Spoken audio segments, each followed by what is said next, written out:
party software earlier. Can I ask, Tamir, or sorry, Vilas, it didn't happen when you taught me how to do that. Once we did it, like once it was set. I wonder, is JJP doing like some private browser or something where it doesn't remember? No, I'm not using a private browser. It's okay. It didn't do it yesterday. I don't know why now again decided to do it today. Okay, anyway, I'll just carry on. Good morning.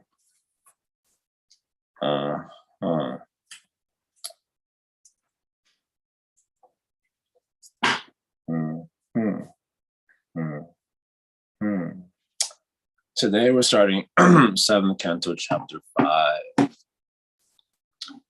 Okay. Om Ajnanatirmirandasya Gyananjana Shalakaya Chakshurum Militam Yena Tasmai Shri Guruve Namaha Shri Chaitanya Mano Bhishtam Stapitam Yena Bhutale Swayam Rupa Kadha Mahyam Dadati Swapadantikam Vandeham Shri Guru Shri Yuttapada Kamalam Shri Gurun Vaishnavam Shri Rupam Sagrajatam Sahagana Raghunathan Vitam Tam Sajivam Sadvaitam Savadutam Parijana Saritam Krishna Chaitanya Devam Shri Radha Krishna Padan Sahagana Lalita Shri Vishakan Vitam Paramananda Pattaya Prema Vakshaksharayate Sarvada Sarvasevyaya Shri Krishnaya Namostume Madheka Bandho Matsangin Madguru Man Mahatana Manistadakamat Bhagya Madananda Namostute. Okay. 7th Canto, Srimad Bhagavatam, Canto 5. So, right.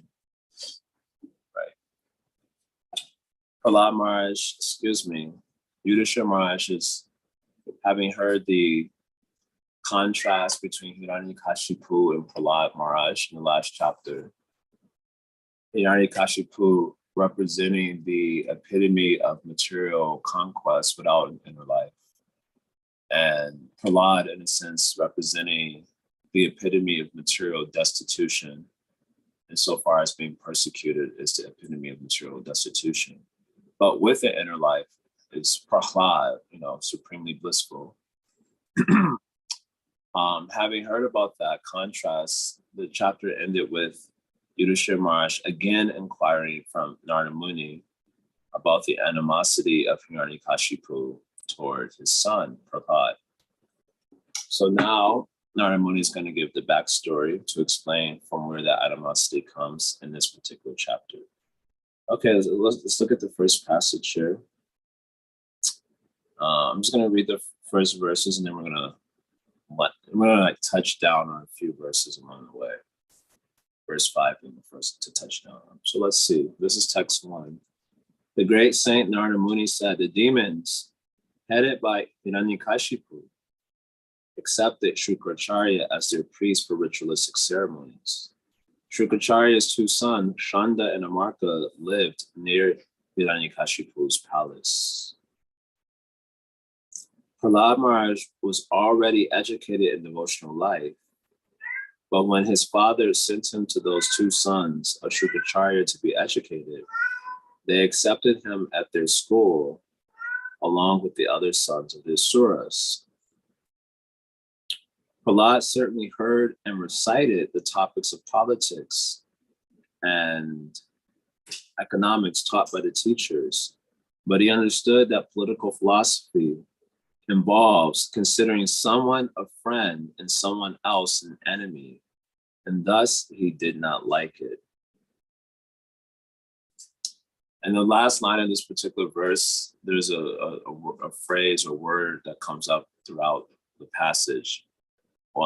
which is asat graha. So the word graha, one of the meanings of the word graha is crocodile. So asat graha means one who is like, devoured by the crocodile of asat. So the word asat basically refers to absorption in the material conception of life, specifically characterized by, in this context, swapara. This is mine and that's others. Us versus them. Mine and yours. Swapara. So this is asat graha. Someone who has such a conception is devoured by the crocodile of asat. We know the definition of asat from Bhagavad Gita, chapter 2, verse 16. Nasato vitate pavo na pavo vitate sataha. So Krishna defines sat, that which is truly abiding, is that which has no absence of existence. And he defines asat as that which has no true being, or no truly abiding being. It is here today and gone tomorrow. So when we're absorbed in the material concept of life, that means we're absorbed in temporality, our bodies, our possessions. And in the context of this chapter, the concept that I am this body and these things are mine, and they are their bodies and these things are for others. So swapara asagrahashrayam, that which Prahlad was learning in the schools and universities, not unlike what the students learn today in the schools and university, had taken shelter, ashrayam, of asatgraha, and therefore they are preoccupied with friends and enemies. So he did not like it. Nasadu manasami. His mind did not consider this to be very good. Okay, so next verse. This phrase comes up a lot, so I wanted to zoom in on it. So this is verse 4. So my dear King Yudhishthira, once upon a time, the king of the demons, Hiranyakashipu, took his son Prahlad on his lap and very affectionately inquired, my dear son, please, let me know what you think is the best of all the subjects you have studied from your teachers. Okay. He wanted to ask his son about, what he had been learning. So, but thinking he's a child, what will he say? There would be nothing of particular value or meaning. So he wanted to take his son's estimation of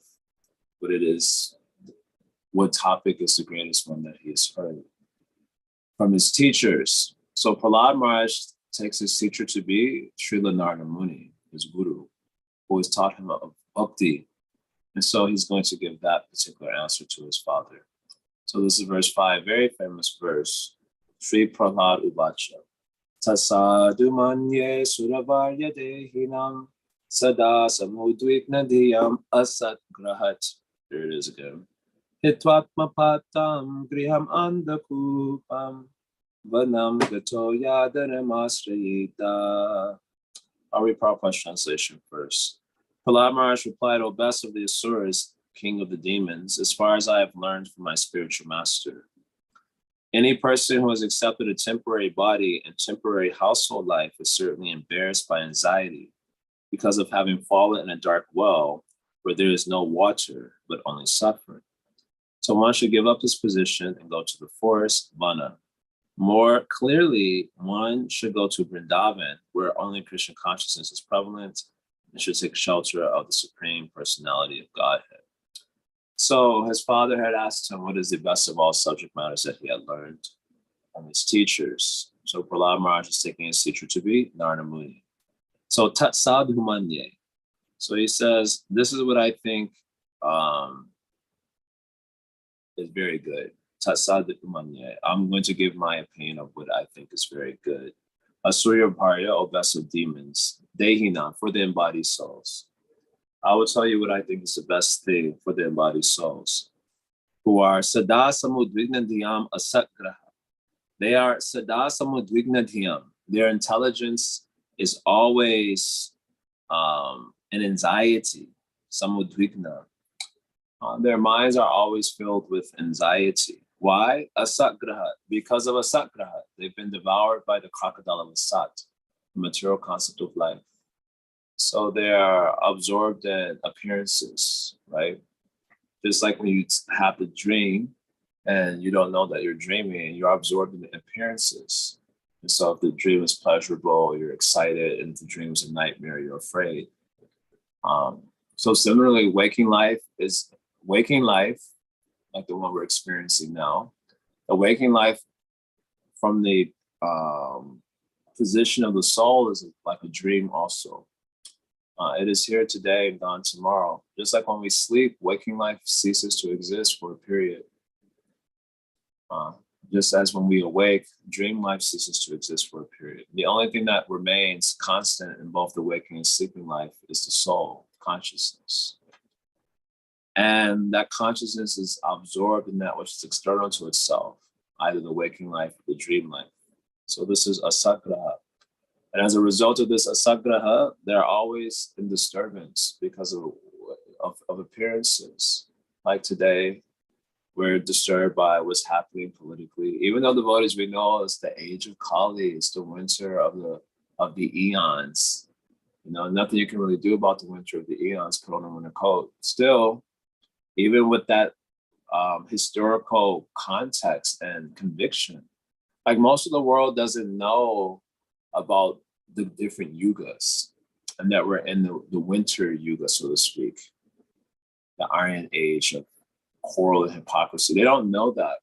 So as a result of that ignorance, they're justified in a sense in their absorption in a sat. They don't have like, okay, yeah, this is what's going on. They don't have that. Devotees we have, every people who still believe in Vedic culture, they have. Still, we are full of the anxiety because we're still devoured by a satgraha. So his father is one such person also. So he's saying this to him. So he said, I think the very best thing for those who are embodied, whose minds are always disturbed with anxieties due to being devoured by a sat, I think the very best thing for them is hitvatma patam griham andakupa. They should, hitva means give up or become detached from. They should give up the atma patam. So atma patam refers to that which degrades the soul. I think, how does Prabhupada in the word? He says a place where spiritual culture or self-realization is stopped. And in the commentaries, atma patam means that which degrades the soul. So one should give up that which degrades the soul. So what is that? Griham. So the word griham here is house. So we've mentioned many times in the Bhagavatam, the house is a symbol of material enjoyment, the symbol of our God project, if you will, because in the house, you're the center. Yeah, in the house, you are the center and everything kind of revolves around you. So the house becomes sort of like the symbol of the conditioned mentality. Hitvatma patam, griham. So this griham, this house, is considered as a degrader of the soul because one enters in the house and their whole existence starts to revolve around the house and the enjoyment that the house can produce. The house can also just refer to the material world itself. It can be taken as an house as well, the place of material enjoyment. And we're in this house of the material world trying to enjoy it. And as a result, atma patam, our souls become degraded. The word griham can also refer to the material body itself, which is a house for the soul. The soul is sometimes referred to as purusha, which means one who resides in the pura, the city, or the house of this material body. And the soul is situated in that house of the body, trying to enjoy it. And therefore, it becomes the atma patam, the degrader of the soul. So the word griha can mean all of these things, but generally taken as just the physical house that someone is residing in. So one should give up the house or the concept of material enjoyment, which is a degrader of the soul, and which is an andakupam. Andakupam means it's a blind well. So in India, you know this thing, that there are wells that are neglected for many, many years or decades, and the vegetation grows so much that it covers the well, you don't see it. And then later on, someone comes to that area and then they walk over that vegetation, but it's a well underneath, they don't know, and they fall inside the well. Maybe they break their legs. There's no water inside the well. and they simply just die if no one comes to help them. So the griham, the house, or the material world in a sense, or the body in a sense, is like this andakupam, this blind well. We fall into it, not knowing what it is. In our heads, we see material enjoyment. If I get this, that, and the other, I'm going to enjoy.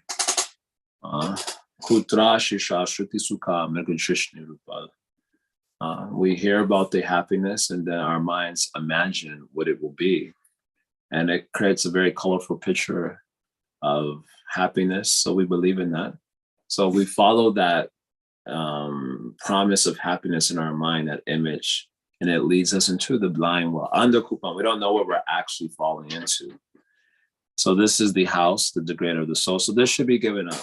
Before actually leaving the house, it should be given up. So this is mentioned in the commentary of Shiva Shanat.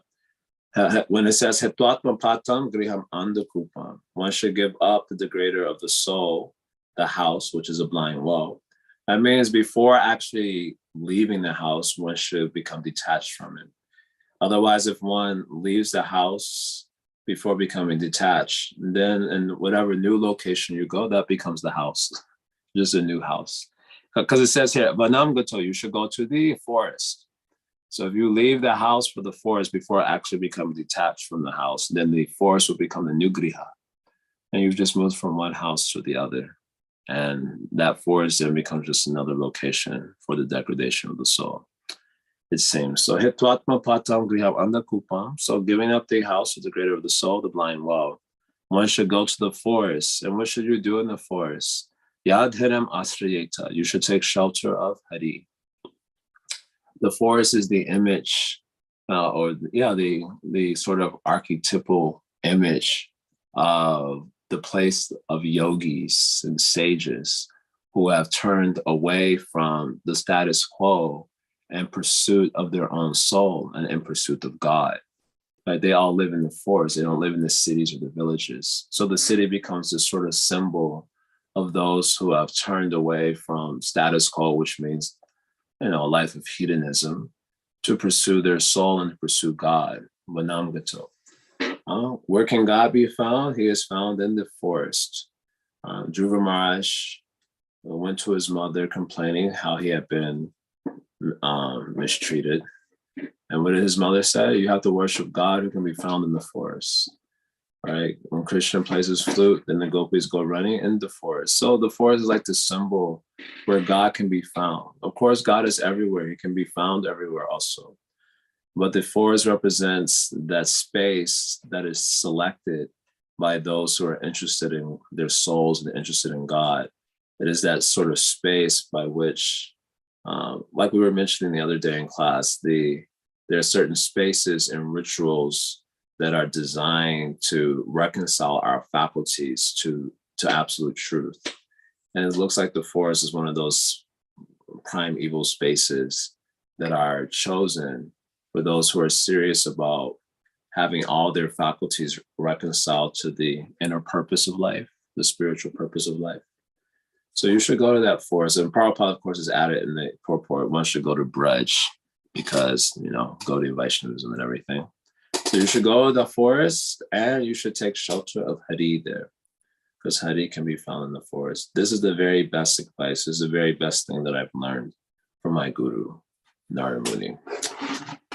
Okay, Hiranyakashipu is not going to like this answer. So let's see what he says. This is the next verse. Sri Narada Uvacha. Narada Muni continued, when Prahlad Maharaj spoke about the path of civilization and devotional service, thus being faithful to the camp of his father's enemies, Hiranyakashipu, the king of the demons, heard Prahlad's words and he laughingly said, thus is the intelligence of children spoiled by the words of the enemy. Let's look at the next verses. Hiranyakashipu advises assistants, my dear demons, give complete protection to this boy at the Gurukula, where he is instructed, so that his intelligence will not be further influenced by Vaishnavas who may go there in disguise. And the next verse. When Hiranyakashipu's servants brought the boy Prahlad back to the Gurukula, the place where the Brahmanas taught the boys, The priests of the demons, Shanda and Amarka, pacified him with very mild voices and affectionate words. They inquired from him as follows. So his father is laughed at the answer, and he just thought some of these Vaishnavas that he was allowing to come into the space, it seems that like Narada Muni and maybe a few other devotees were able to freely move in Hiranyakashipu space. That's what it seems like from the commentaries. Or in certain cases, they may have come in disguise also. That is indicated in the previous verse. And while in disguise or moving around freely, they contacted Prahlad and gave him some instructions on Vaishnavism. And Prahlad, just being a young, unintelligent boy and highly impressionable, just accepted that. And that's what he was repeating to his father. So his father just thought, oh, my guileless boy has just been duped by some Vaishnavas who have come in disguise, or else he's just an impressionable boy. He didn't take very seriously. It's going to be very different from his response in the very near future. But he instructs Shanda and Amarka, to protect him from these people, Vaishnavas, who might be coming in disguise and influencing his boy in this way. So Shanda and Amarka, they want to find out from where he is spoken like this, because none of the other boys in the school think like this or speak like this, and they certainly don't teach this. And while in school, he would hear and recite politics, so they weren't alerted to his devotional predilections. And so they want to find out from where this has come. So they start to speak to him in very sweet language, as if to say, hey, who has told you this? And their idea is that they can find out and punish this person. So they start to speak to him sweet words to suss out from where he's getting such ideas. Okay, let's see the next few verses here. So this is them trying to coax Prahlad into revealing or divulging the source of his devotional predilection, or at least statements. So this is the next verse, is verse 9. Dear son Prahlad, all peace and good fortune unto you. Kindly do not speak lies, just reply with the truth. These boys you see are not like you, for they do not speak in a deviant way. How have you learned these instructions? How has your intelligence been spoiled in this way? Okay. Next verse. Buddhi Bheda. So, O best of your family, has this pollution of your intelligence been brought about by you or by the enemies? We are all your teachers and are very eager to hear about this truth. So, Buddhi Bheda Parakrita. So they want to know how your intelligence has become Bheda, different from the other boys. Buddhi Bheda. How has your intelligence become different from them? That is their basically first question. What is the cause of this Buddhi Bheda? And who has caused it? Who is the person who has caused it? So Prahlad's going to answer these questions of the teachers. So this is the first of his response. I think it's 11 to 15, 16 is his response. Let's see. So here's the first one, the very nice verse. Prahlad Maharaj replied, let me offer my respectful obeisances unto the Supreme Personality of Godhead. Already starting off strong. Whose external energy has created the distinctions of my friend and my enemy by diluting the intelligence of men. Indeed, I am now actually experiencing this, although I have previously heard of it from authoritative sources. So Tasmai Bhagavate Namaha. So he says, let me offer my obeisances unto Bhagavan. He says, Paraswash Chetasat Graha Punsanya Mayayakrita. So he's offering his obeisances unto the Lord, whose Maya potency, Yanya Mayakrita, whose Maya potency has created the Asat Graha. Again, the term is coming. His Maya potency has caused the Asat Graha in the living entities by vimohitam dhyam, by bewildering their intelligence. And thus they think in terms of paraswash cha iti. They think in terms of friends and enemies, or this is my own and this is others. So he's offering his obeisances to Bhagavan, whose Maya potency has created this concept by bewildering the intelligence. Vimohitadiya. Of course, Maya means the three gunas of nature. And as we discussed many times in this class, Maya has two broad Shaktis. The Avidya Shakti, which basically is a reference to the Rajaguna and Tamaguna.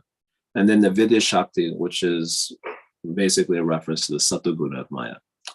So by the Rajas Tamas aspect of Maya, there's an eclipsing, obfuscating of the awareness of the soul and its distinction from the body. So as a result, our intelligence, when bewildered by Rajas and Tamas, we just see different bodies, and we don't see an sort of underpinning unity that is consciousness. Underneath the variegated forms and bodies that we see. So as a result of that Rajasic perception, this is Vimohitadiya, this is the bewilderment of the intelligence by Rajaguna and Tamaguna. As a result of that bewilderment, we see that there are as many varieties as there are bodies. And we treat people according to that.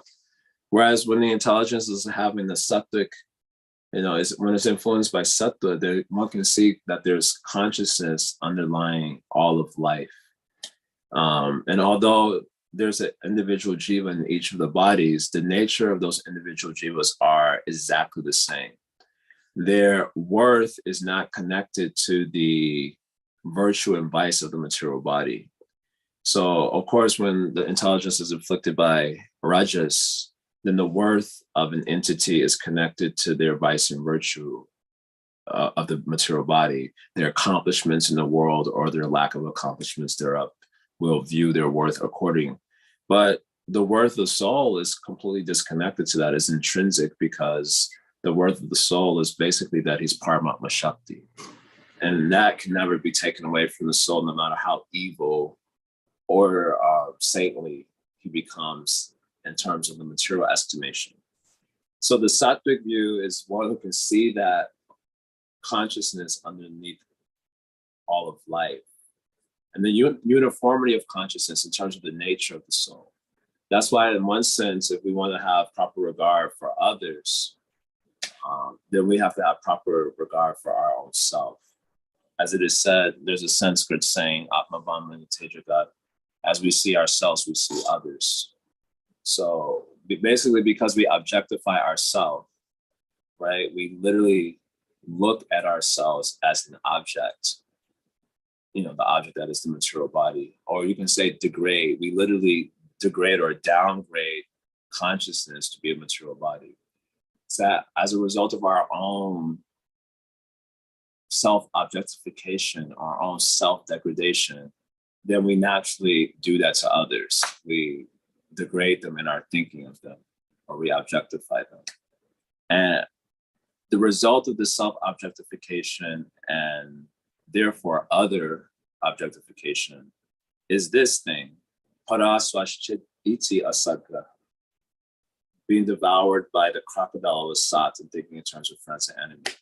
So he says, my obeisances to the Lord's Maya, who has bewildered the intelligence in this way and caused him to think in this way. Drishta. Drishta means I had previously inferred this, or as Prabhupada translated it in the verse, I had heard about it previously, but now I'm seeing it with my own eyes. So he's expressing astonishment that people are like this. Doesn't seem very astonishing to us because we live around all Rajasic and Tamasic people, so it's not at all astonishing. But for Prahlad, he's expressing astonishment, like, wow, y'all literally don't see each other as souls. You just objectify each other and then treat each other like this. Wow. He's astonished by that. Okay. So next verse, I'll do a few more verses, already 9 o'clock. Maybe finish this. So they had asked what was the cause, or from where did this intelligence come from? So he must give answer to them here. So when the Supreme Personality of Godhead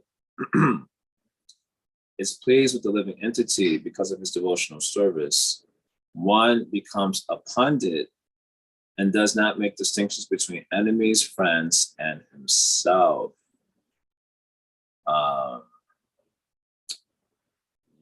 Okay.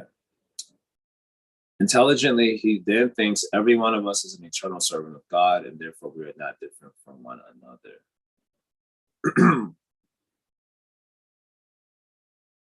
So the verse says, Sa yada anuvrita pumsam. So Saha, which means he, is taken to be Krishna, or the personality of Godhead. When the personality of Godhead is anuvrata pumsam, when he is favorable or pleased by a living entity, then pashu buddhir vibhidyate. Then what happens is the destruction of pasha buddhi. Pashu buddhi means the animal intelligence. So the animals, they're like this, just like the dogs. You see it here everywhere. You see it. You walk in the cities, everyone's walking their dogs. As soon as dogs, pass each other, they immediately will begin barking and start fighting with each other. It's called pashu buddhi. So the intelligence, which is rajasic tamasic, is like this. Ruff, ruff, ruff, ruff, ruff, ruff. Very hard to destroy. Or, the friends and enemies. I don't like Trump. I don't like Biden.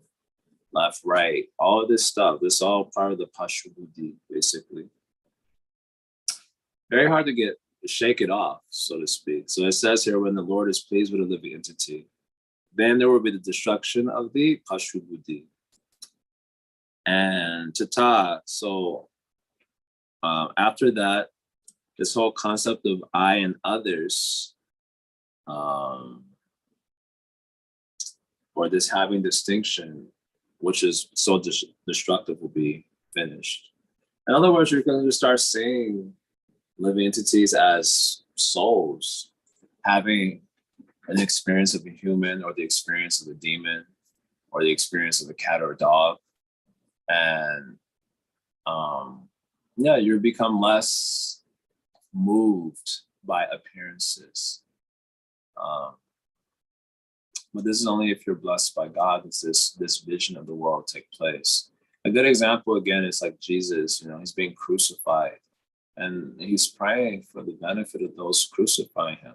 Similar to Haridas Thakur's story when he's being beaten in the marketplace, it is told in Chaitanya Bhagavat that Mahaprabhu, when he saw the executioners beating Haridas Thakur, he came with his chakra to kill them. He was elsewhere, or maybe he hadn't even descended on earth yet, actually. But he had come with his chakra to kill these executioners. But Haridas Thakur prayed for them. And he said, no, don't kill them. They're just souls bewildered by the external energy of the Lord. So the Lord, not being able to kill them because he was stopped by his devotee, he embraced the body of Haridas Thakur and took all the lashings himself. That was why Haridas Thakur wasn't feeling any pain.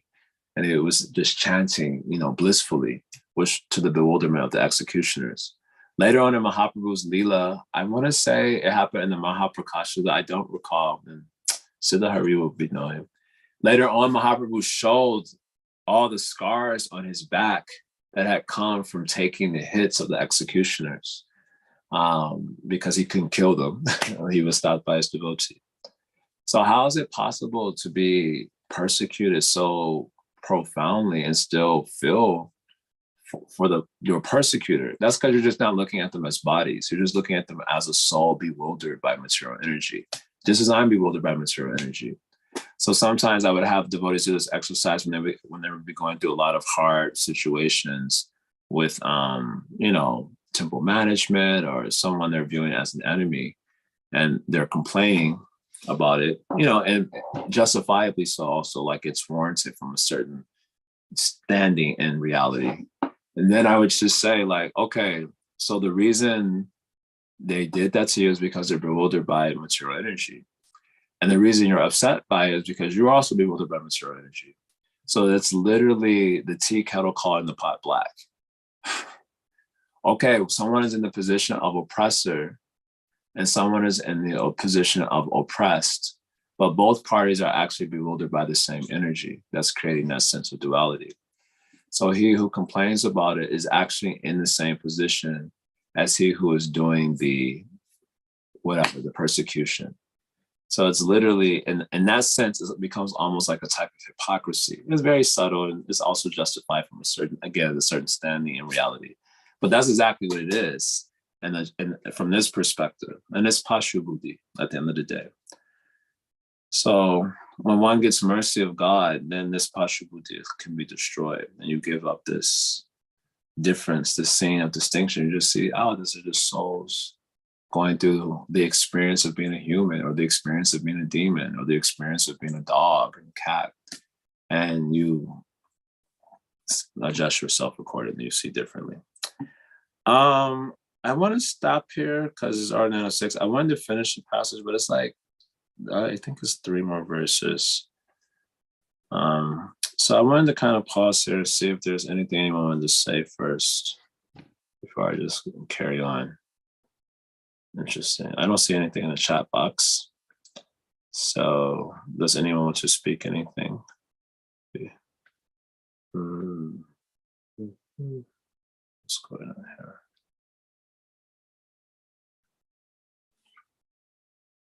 No, we good? Okay, so I like the point how you are bewildered, hence you're upset. Bewildered because they're cheating you. Yes. Okay. Yeah, I'm sorry, my phone was far away. Yeah, so I'm wondering to get to go from this theoretical understanding that, our friends and enemies are actually souls. Is the cure chant Hare Krishna and keep practicing seeing through the eyes of Shastra? Is that how we get from A to B? Yeah, why not? Oh, I just need a confirmation. Yeah.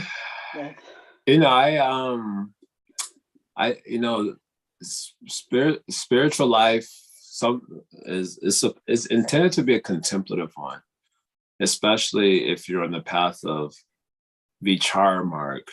Sometimes the path of Vaidhi Bhakti is called vichar marg, as opposed to ruchi marg. Vichar pradhan marg versus the ruchi pradhan marg. The Jiva Goswami uses these 2 distinctions in Bhakti Sandarbha. Pradhan means like predominance. So there's one path there where there's a predominance of vichara, which means like deliberation. And there's another path where there's a predominance of taste. So I think these 2 terms are taken to refer to Vaidhi Bhakti and Raganuga Bhakti, respectively. In any case, before your taste, is actualized, and your whole absorption of spiritual life is just due to a profound taste, then spiritual life is often based on vichara, which means like deliberation or contemplation. And so Jiva Goswami to say, takes this famous phrase from the Upanishads, which I'm not remembering it properly, but basically, Shotavya, Mananatavya, Nididhyasana, Atma, something, I remember. Anyway, he says basically the Atma is first heard about, basically Shotavya, and then Manana means deliberated upon, and then Nididhyasana means meditated upon. So first there's hearing, then there's deliberation. The point of deliberation is to remove doubts. And then after that, then there's Nididhyasana, means like meditation. So, aside from, chant Hare Krishna and, see through the eyes of Shastra, all these points are absolutely correct. I don't know if our spirituality is always characterized by deep contemplation.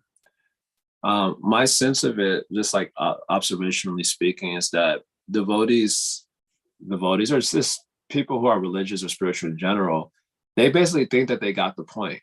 Oh yeah, I get it. We're not the body, I get it. And they just move on with their lives, their general preoccupation with matter.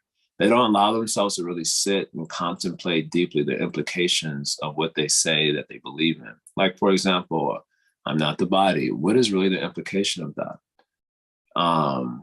Or here, people's intelligence are bewildered by Maya. They're actually just souls. All of them are bewildered. And therefore, like I'm telling the class, the implication is the oppressor is as much oppressed by the material energy as the victim of the oppression. And they're actually in the same position. And therefore, Jesus Christ or Nityananda Prabhu or Haridas Thakur can deeply empathize with the plight of the soul who's in the position of the oppressor. But we can't. And we say, oh, it's because it's not practical, blah, blah, blah. No, I don't know if we allow ourselves to just enter into like deep contemplations on the implications of our stated convictions about spiritual life. And as a result of absence of deep contemplation, the imprint in the mind that would come from such a deep contemplation isn't there. And so all the other emotive imprints are allowed to just hijack our minds whenever we're dealing with practical life. We don't even have the power to like pause and think according to and respond according to our deepest convictions. We just respond according to those imprints. So maybe just giving ourselves space for deeper contemplations. You know, I'm sure there's people that we don't like even now or hate, and giving ourselves the space to take a teaching like what we're hearing today and apply it to that hated person, you know, and think about it deeply, contemplate it deeply and respond, you know, in relation to that hated person. And then come out of that with an actual, you know, what we may call a realization. Nididhyasana, allow yourself to really sit and contemplate. But where is the time to sit and contemplate? So it becomes hard for it to crystallize.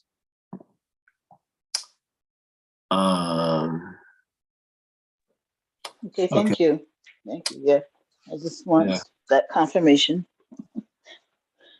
Nandini says, what was the verse you mentioned? As we see ourselves, we see others. It's like a Sanskrit saying or maxim, Atmavan Manyate Jagat. I don't know if it comes in any verse.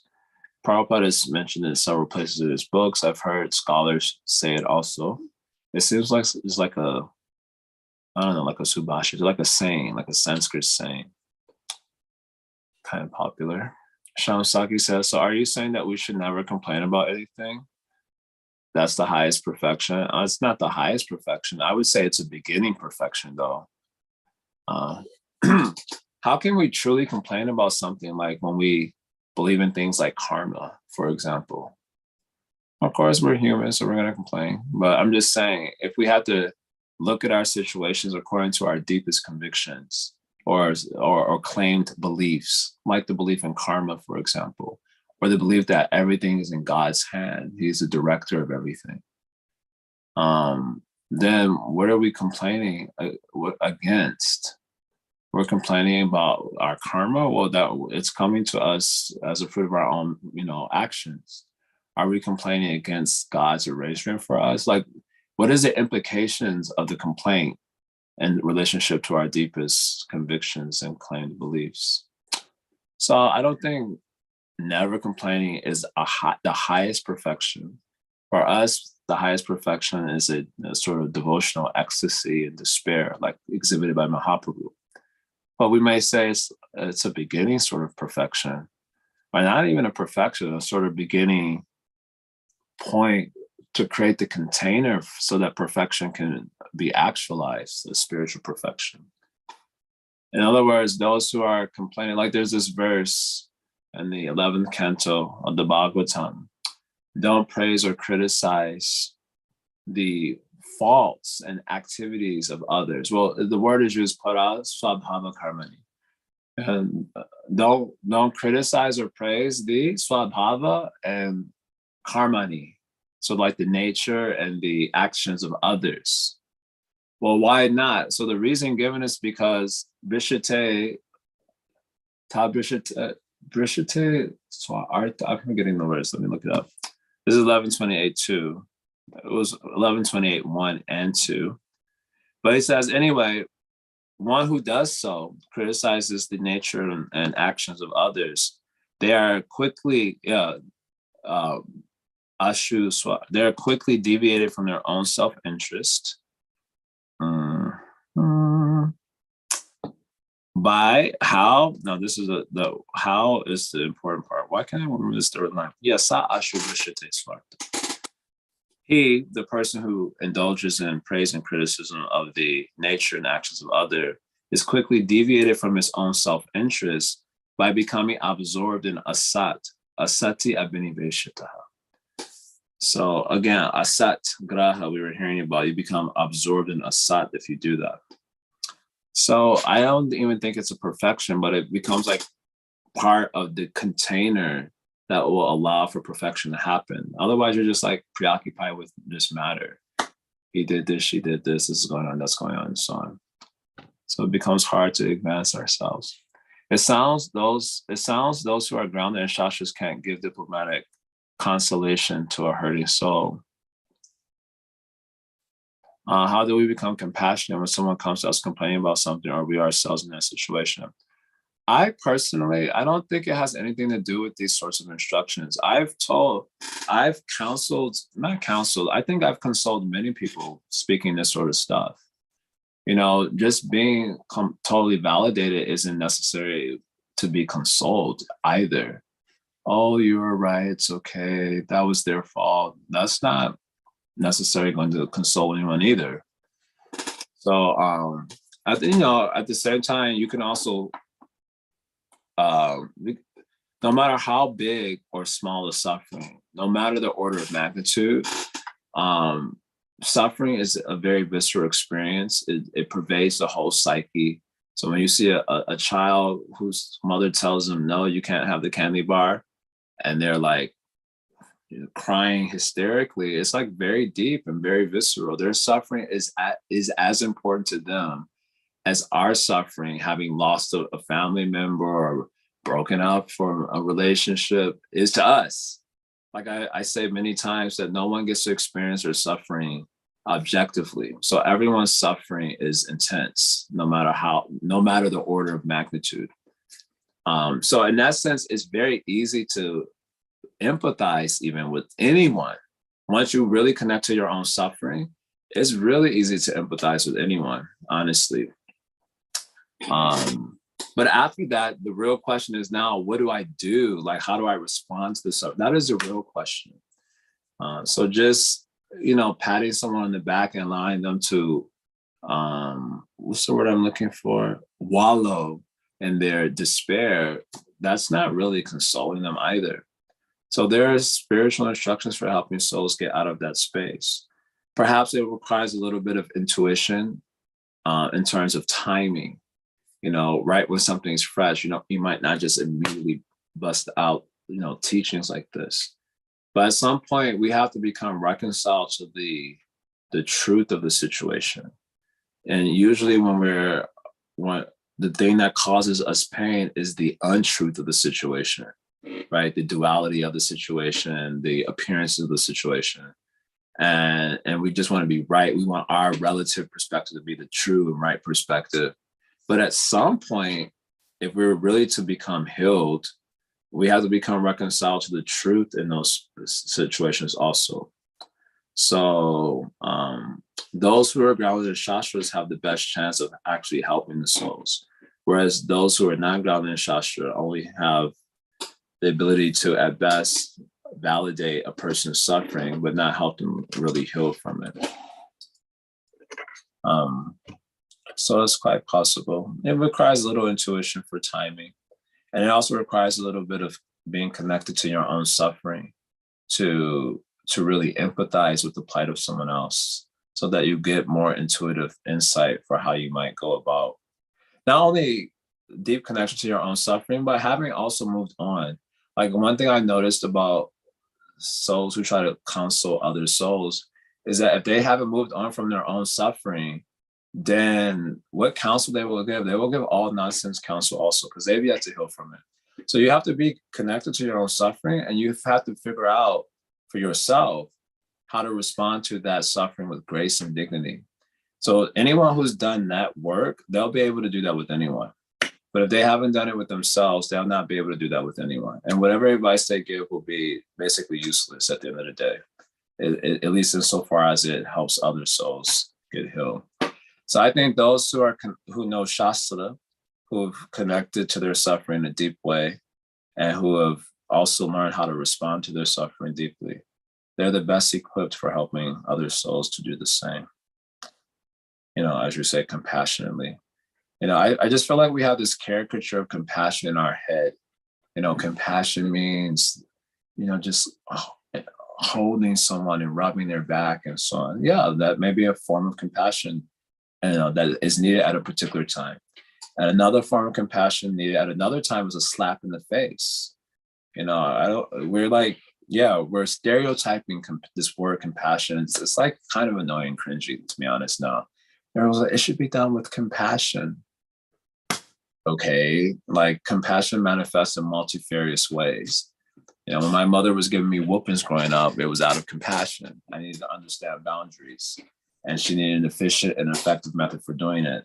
Now you tell someone this story today, they're like, "Oh my God, I'm so sorry to hear that." I'm like, get a life, grow up.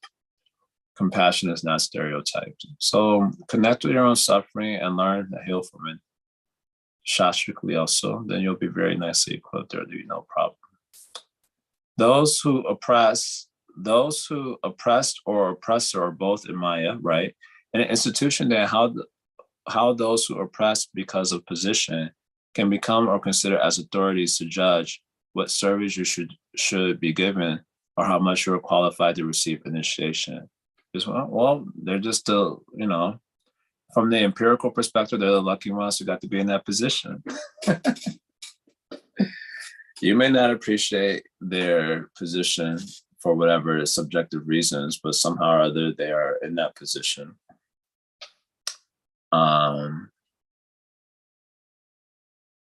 Your question is how can they be considered as authorities to judge what services, especially if they're oppressors, how can they be considered authorities? That's just the way the cookie crumbles. They've been, for whatever reasons, it's crumbled in that particular way. They've been around for so many years. They've been trusted for whatever. There could be all sorts of factors that inform them being in a position of authority, and where they have the ability to decide who gets initiation and so on. So these are the defects of institutions. That's why real spirituality is not necessarily in an institution. It can be anywhere, but the current may or may not be flowing there. So those who are overly attached to an institutional protocol or institutional validation, they may find themselves bewildered a lot,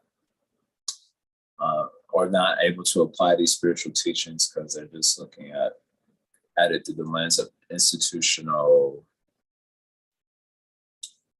looking at it through the lens of an institutional position. Well, you say like this, but this person is okay. Why are you wasting time with that? That doesn't take away from the actual spiritual teaching this way or the other. Somehow they're in that position, okay, and they're oppressing. That's also okay. They're oppressing because they're in Maya. Well, how come they're considered that? So many factors. But what does that have to do with you? How you're to respond to that? That question you have to ask yourself.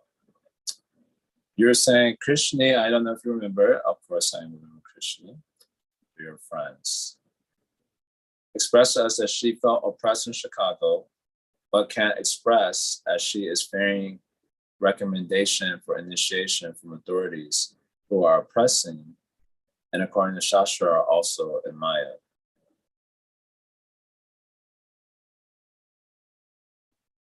Sad to hear. Honestly, anyway, I don't even know if I should say this, but yeah, I don't know if I should say this next sentence. Say it.